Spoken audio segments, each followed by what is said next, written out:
बहुत समय पहले की बात है। रामपुर नामक गांव में खुशबू और जूही दो बहनें अपने माता पिता के साथ रहा करती थी। खुशबू और जूही की माँ खुशबू से प्यार नहीं करती थी, वह सिर्फ जूही से ही प्यार करती थी। वह इसलिए क्योंकि खुशबू के जन्म से पहले वह बहुत ज्यादा अमीर थे और जिस दिन खुशबू का जन्म हुआ उसी दिन खुशबू के पिता का बिजनेस बहुत ज्यादा लॉस में चला गया और वह पहले से गरीब हो गए। इसका जिम्मेदार कमला खुशबू को ही समझती थी। वह उसे मनहूस मानती थी, इसलिए उससे प्यार नहीं करती थी। लेकिन खुशबू के पिता वह दोनों बेटियों को एक समान ही प्यार करते थे। ऐसे ही समय बीत रहा था। खुशबू का 15वां जन्मदिन आता है और वह खुशी खुशी अपनी माँ के पास आती है और उनसे कहती है, माँ, आज मेरा जन्मदिन है। मैं जानती हूँ कि आप मेरे इस दिन से खुश नहीं होती और मुझे विश भी नहीं करती। माँ, जो भी कुछ हुआ उसमें मेरी क्या गलती? आप वह सारी बातें भूल क्यों नहीं जाती? मैं तुझे अपनी बेटी नहीं मानती। जिस दिन तू इस दुनिया में आई थी और हम गरीब हुए, मैंने उसी दिन तुझे अपनी बेटी मानने से इनकार कर दिया। तेरी मनहूसियत की वजह से हमसे हमारा सब कुछ छिन गया और तू चाहती है कि तबाही वाले दिन को मैं सेलिब्रेट करूं? नहीं, ऐसा बिल्कुल भी नहीं होगा। चली जा यहाँ से। तेरा मनहूस दिन कभी सेलिब्रेट नहीं होगा। जूही बेटा कहाँ है? चल, आज तुझे मैं शॉपिंग करा के लेकर आती हूँ। बहुत दिन हो गए, तू अपने लिए अच्छे अच्छे कपड़े भी नहीं लेकर आई। ऐसा कहकर कमला खुशबू के ही सामने जूही को इस तरह से आवाज लगाती है। तभी वहाँ पर खुशबू के पिता आ जाते हैं और वह कहते हैं, अरे भाग्यवान, आज तुम्हारी बेटा का जन्मदिन है। आज तो सारी कड़वाहट छोड़ दो। अगर तुम खुशबू को अपनी बेटी नहीं मानते तो मत मानो। मैं तो अपनी बेटा का जन्मदिन बहुत अच्छे से सेलिब्रेट करूंगा। खुशबू अपनी माँ के प्यार के लिए तरस रही थी, लेकिन उसे अपनी माँ का प्यार नहीं मिलता। लेकिन वह एक बात से खुश थी कि चलो, माँ का प्यार नहीं मिल रहा तो कोई बात नहीं, लेकिन उसके पिता तो उसके साथ हैं। इसलिए वह अपनी आंखों के आंसू पोंछती है और खुशी खुशी अपने पिता के साथ अपना जन्मदिन सेलिब्रेट करने के लिए रेस्टोरेंट में चली जाती है। वहाँ जाकर खुशबू के पिता खुशबू का जन्मदिन बहुत अच्छे से सेलिब्रेट करते हैं और वह सेलिब्रेट कर घर आ रहे थे। तभी रास्ते में खुशबू के पिता का एक्सीडेंट हो जाता है और उसी एक्सीडेंट में तुरंत ही उनकी मृत्यु हो जाती है। अपने पिता की मृत्यु के बाद खुशबू बहुत ज्यादा फूट कर रोती है और जब इस बात की खबर कमला और जूही को लगती है तो वह भी दौड़ते हुए वहाँ पर आती हैं और कमला खुशबू की बहुत पिटाई करती है और उससे कहती है, मनहूस, भर गया तेरा पेट अपने पिता को खाकर। अगर अभी भी भूखी है तो मुझे भी खा ले, अपनी बहन को भी खा ले। तूने मेरा मुझसे सुहाग छीन लिया। अगर अपना जन्मदिन सेलिब्रेट नहीं करती तो मर तो नहीं जाती।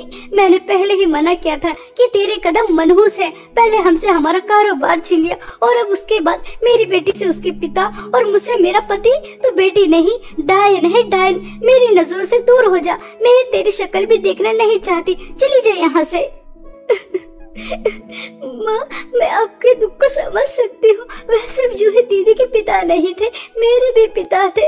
मुझे भी उतना ही दुख हो रहा है जितना आपको हो रहा है, लेकिन पिताजी की मौत का जिम्मेदार आप मुझे तो मत समझिए। पिताजी की किस्मत में जो लिखा था वह उनके साथ हो गया। हम किसी की किस्मत को तो नहीं मिटा सकते। देखा मम्मी कैसे कह रही है कि पिताजी की किस्मत में मौत लिखी थी तो इसलिए उन्हें मौत आ गई। अब आप इस मनहूस को घर के अंदर मत आने देना, वरना पता नहीं अपनी मनहूसियत से आपको और मुझे और न खा ले। मुझे तो और जीना है। मैं इसकी मनहूसियत से मरना नहीं चाहती। हाँ बेटा, तू बिल्कुल सही कह रही है। देख खुशबू की बच्ची, मैं तुझे जन्म देकर बहुत ज्यादा पछता रही हूँ। तूने मेरा मुझसे सब कुछ छीन लिया। अब मैं और नुकसान बर्दाश्त नहीं कर सकती, इसलिए अपना काला साया लेकर हमारी जिंदगी से बहुत दूर चली जा और कभी लौटकर मत आना। अगर तूने एक पल के लिए भी मुझे अपनी माँ समझा होगा तो तू अपनी मनहूस शक्ल लेकर कभी नहीं आएगी, बहुत दूर चली जाएगी हमारी जिंदगी से। बेचारी खुशबू अपनी माँ की सारी बात मान लेती है और अपने पिता के अंतिम संस्कार में भी शामिल नहीं होती। वह दूर से खड़ी होकर देखती रहती है और अपनी माँ और बहन की जिंदगी से बहुत दूर जाने का फैसला कर लेती है और वह रोते हुए इस गांव को छोड़कर शहर जा रही थी, लेकिन उसके पास एक भी रुपया नहीं था। बेचारी खुशबू भूखी प्यासी खाली हाथ बस जंगल के रास्ते चले ही जा रही थी। इसी तरह खुशबू को चलते चलते 2 दिन हो जाते हैं। तभी वह थक हार कर एक पेड़ के नीचे बैठ जाती है और बहुत रोती है। मुझे लगा था कि माँ मुझे गुस्से में डांट रही है, जैसे ही उनका गुस्सा शांत होगा वह मुझे लेने आ जाएंगे, लेकिन शायद सच में वह मुझे मनहूस समझती है, पिताजी का कातिल समझती है। बचपन से लेकर आज तक माँ के प्यार के लिए तरस रही थी, लेकिन माँ बचपन वाला हादसा भूल ही नहीं पाई कि एक और हादसा हो गया। मेरी वजह से पिताजी भी इस दुनिया से चले गए। लगता है मैं सच में ही मनहूस हूँ। तभी तो मुझे अपना कहने वाला कोई नहीं, मुझे प्यार करने वाला कोई नहीं। मैं कहाँ जाऊँ, क्या करूँ? मुझे तो कुछ भी समझ में नहीं आ रहा। ऐसा सोचकर खुशबू बहुत रोती है। तभी खुशबू को किसी के चिल्लाने की आवाज आती है। यहाँ कोई है क्या? कोई मेरी आवाज सुन सकता है? मैं मुसीबत में हूँ, मेरी जान को खतरा है, कृपया करके मुझे बचाओ। कोई यहाँ मेरी आवाज सुन सकता है? मुझे बचाओ, मुझे बचाओ, मेरी जान खतरे में है। खुशबू यह आवाज सुन लेती है और वह तुरंत उस आवाज का पीछा करने के लिए जैसे ही दौड़ती है तो वह देखती है कि एक पिंजरे में बहुत सुंदर सुनहरी जल परी कैद थी। तभी वह उस सुनहरी जल परी के पास जाती है और उससे कहती है, जल परी सच में होती है?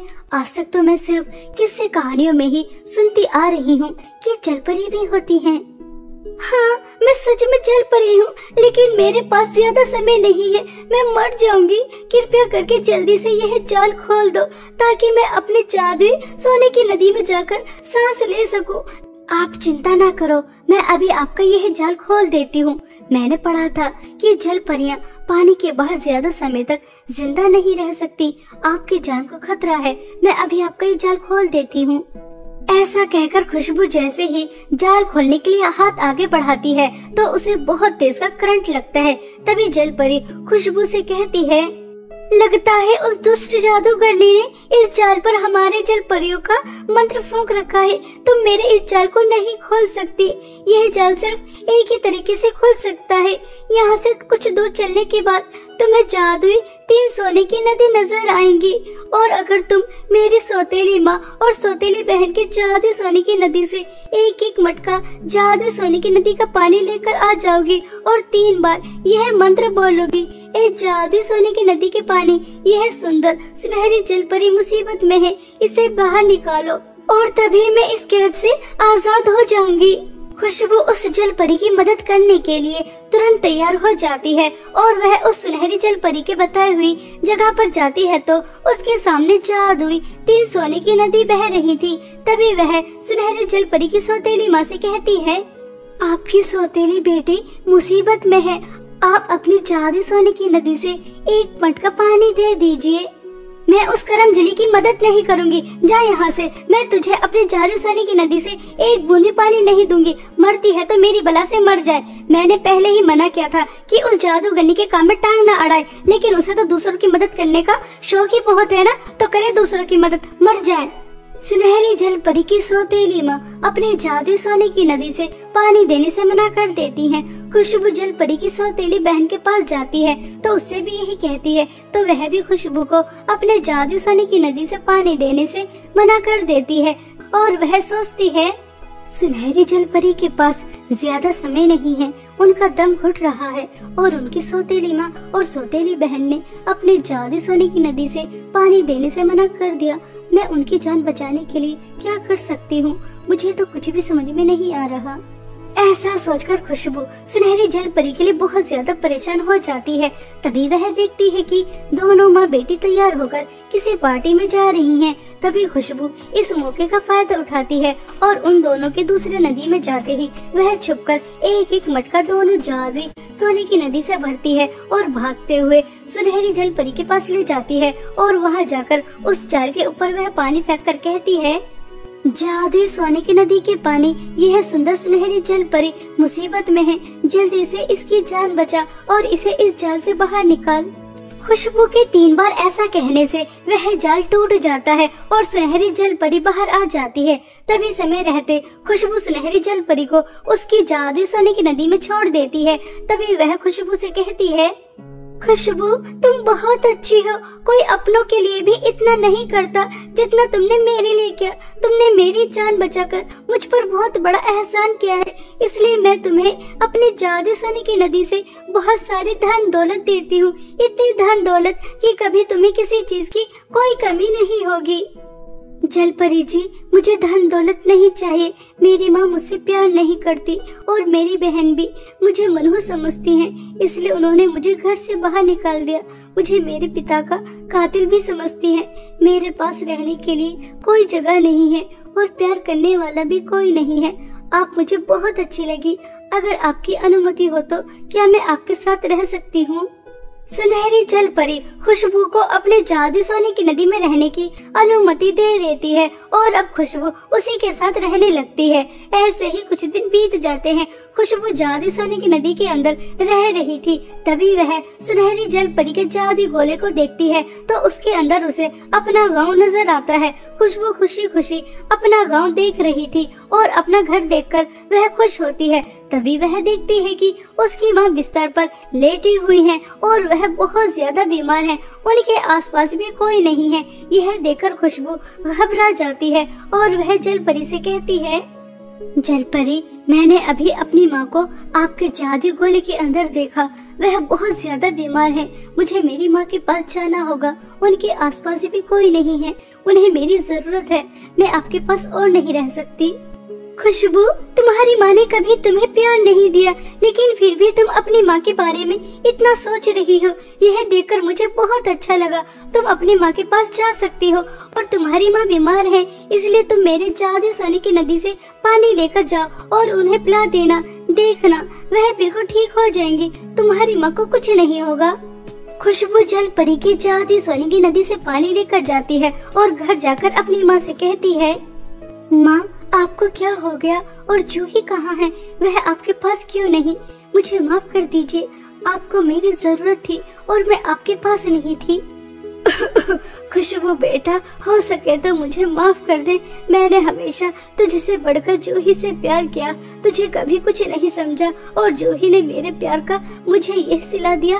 वह मुझे बीमार छोड़कर अपने दोस्तों के साथ बाहर घूमने चली गई और तूने जैसे ही मुझे बीमार देखा तो तुरंत मेरे पास आ गई।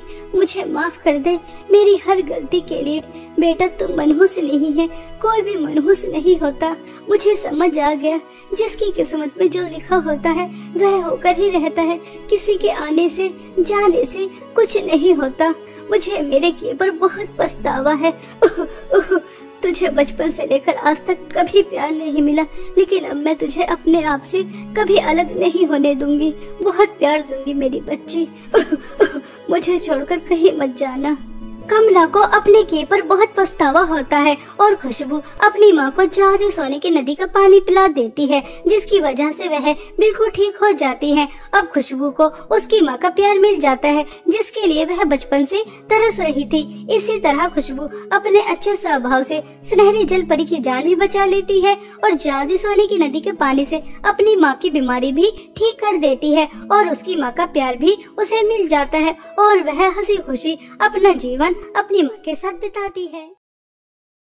रौनकपुर गांव में गंगा अपनी जुड़वा बेटियां रानी और मुस्कान के साथ रहती थी। रानी और मुस्कान बहुत छोटी थी, तभी उसके पिता का देहांत हो गया था। उसके बाद गंगा ने ही बहुत ही मेहनत से दिन रात दूसरों के घरों में काम करके किसी तरह अपनी दोनों बेटियों का पालन पोषण किया था। धीरे धीरे उसकी दोनों बेटियां बड़ी हो गई। वो जब अपनी माँ को इतना मेहनत करते हुए देखती तो उन्हें बहुत ही बुरा लगता था। रानी, मुस्कान, कहाँ हो तुम दोनों? जल्दी से नाश्ता कर लो, स्कूल के लिए देर हो जाएगी बेटा। आई माँ, जल्दी से तुम दोनों नाश्ता कर लो। मैं सेठ के घर जा रही हूँ, रात को देर से घर आऊंगी। आज सेठ की बेटी का जन्मदिन है तो मुझे बहुत सारे काम है। माँ, हमारा जन्मदिन कब आता है? माँ, आपने तो कभी हम दोनों का जन्मदिन नहीं मनाया। मुस्कान, जन्मदिन सिर्फ बड़े लोगों के लिए होता है, तुम्हें दिखाई नहीं देता? माँ कितनी मुश्किल से घर की जरूरतों को पूरा करती है ना माँ? मेरी बेटी से ये किसने कहा कि जन्मदिन सिर्फ बड़े लोग ही मनाते हैं? अरे, मेरी दोनों राजकुमारियाँ क्या किसी से कम है?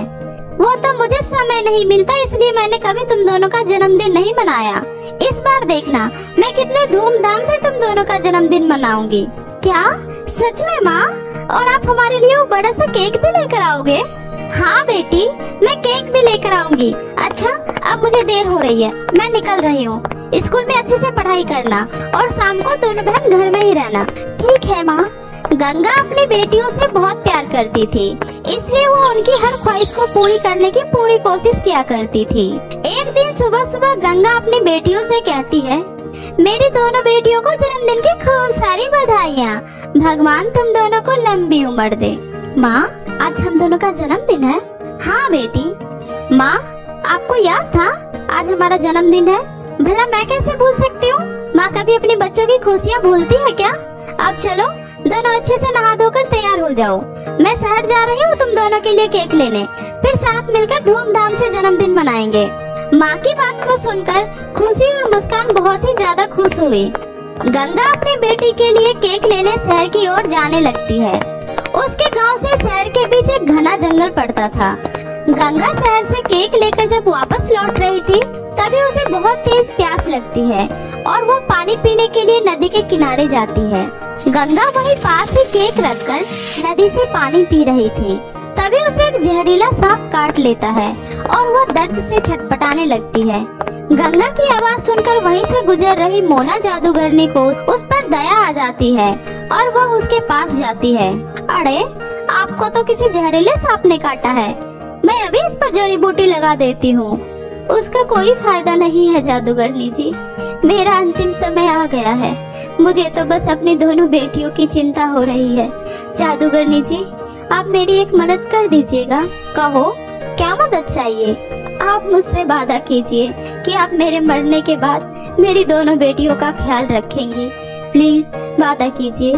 ठीक है, मैं आपसे वादा करती हूँ, मैं आपकी दोनों बेटियों का ख्याल रखूंगी। आप चिंता मत करो, आपको कुछ भी नहीं होगा। आज मेरी बेटी का जन्मदिन है, आप मेरी तरफ से ये केक उसे दे दीजिएगा। जन्मदिन की बहुत बहुत बधाई हो मेरी बेटियाँ, हमेशा खुश रहना। इतना बोलकर गंगा ने सदा के लिए अपनी आंखें बंद कर ली। यह सब देखकर मोना जादूगरनी को बहुत ही दुख हुआ और वह केक लेकर खुशी और मुस्कान के घर पहुंच गई। जादूगरनी को देखकर दोनों बहनें चौंक गईं। आप कौन है और मेरी माँ कहाँ है? आप कुछ बोल क्यों नहीं रही हो? बताइए ना, मेरी माँ कहाँ है? मैं मोना जादूगरनी हूँ। मुझे तुम्हारी माँ तुम दोनों की सहायता के लिए यहाँ भेजी है। तुम दोनों बहुत ही खुशकिस्मत हो, तुम्हें गंगा जैसी माँ मिली, लेकिन अफसोस वो अब इस दुनिया में नहीं रही। और फिर जादूगरनी ने जंगल में जो हुआ वह सब उसे बताया। यह सुनकर दोनों बहनें रोने लगी। अब तो हम अनाथ हो गए, अब हम माँ के बिना कैसे रहेंगे? माँ के सिवा हमारा इस दुनिया में कोई नहीं है। माँ ऐसे हमें छोड़कर क्यों चली गई? माँ, जीवन और मृत्यु पर किसी का जोर नहीं है बेटी, ये तो विधि का विधान है। जिसने जन्म लिया है उसे एक दिन जाना ही होगा। अब चलो अपने आंसू पोंछो। अपनी बेटियों की आंखों में इस तरह आंसू देखकर तुम्हारी माँ भी ऊपर भगवान के पास रोएगी, इसलिए चुप हो जाओ। ये देखो तुम्हारी माँ ने तुम्हारे लिए क्या भेजा है। टन टन केक। मुझे ये केक नहीं चाहिए, इसी की वजह से माँ हमें छोड़कर चली गई। हाँ, अगर माँ ये केक लेने शहर नहीं जाती तो उनके साथ ये नहीं होता। मैं ये केक नहीं खाऊंगी। अच्छा बाबा, ठीक है, मत खाओ, लेकिन इस केक को अपनी माँ की आखिरी निशानी समझकर इसे घर के पास तो रख ही सकती हो। केक का घर? मैं कुछ समझे नहीं, अभी समझाती हूँ। Ten ten. इतना बोलते ही जादूगर ने उस केक को एक विशाल केक के घर में बदल देती है। ये देखो बच्चियों, ये जादुई केक का घर है और अब से ये जादुई केक का घर तुम्हारा है।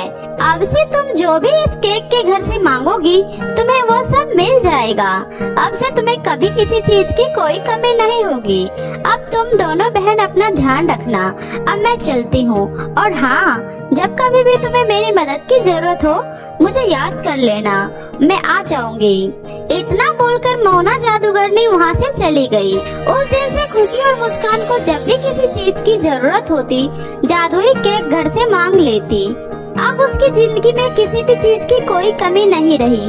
वे दोनों बहन बहुत ही खुशी से अपना जीवन बिता रही थी। तभी एक दिन खुशी ने मुस्कान से कहा, मुस्कान अब तो हमारे पास किसी भी चीज की कोई कमी नहीं है। मैं सोच रही थी हमारे जैसे गांव में और भी कितने लोग हैं जो बहुत गरीब हैं, जिन्हें मदद की सख्त जरूरत है।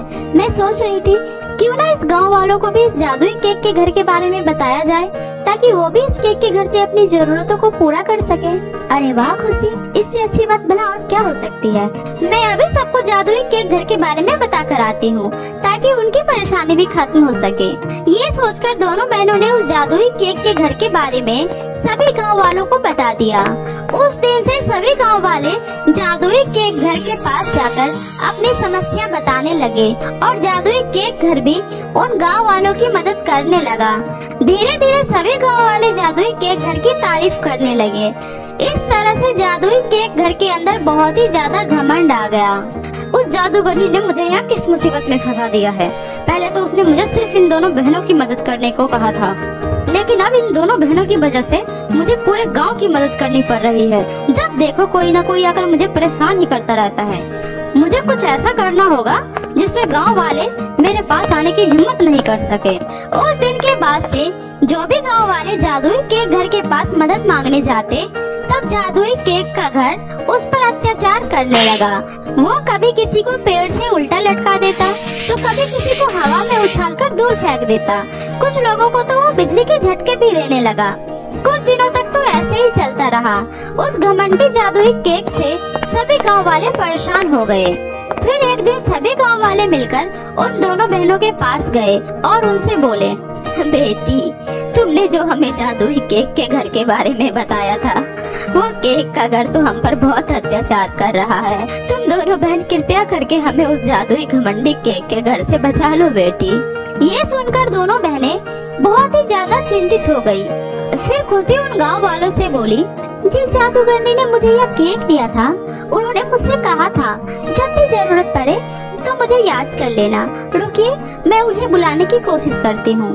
इतना कहकर दोनों बहनें जादूगरनी को मन ही मन याद करने लगी। पलक झपकते ही जादूगरनी वहाँ प्रकट हो गई। तब दोनों बहनों ने जादूगरनी को सब कुछ बताया।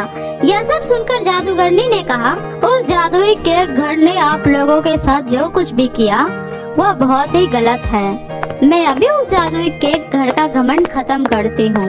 ये बोलकर जादूगरनी जैसे ही उस जादुई केक घर के पास गई, घमंड में चूर जादुई केक घर ने जादूगरनी पर भी हमला करने की कोशिश किया। तब जादूगरनी ने अपनी जादुई छड़ी घुमाई और जादुई केक घर को वहीं पर जलाकर राख कर दिया।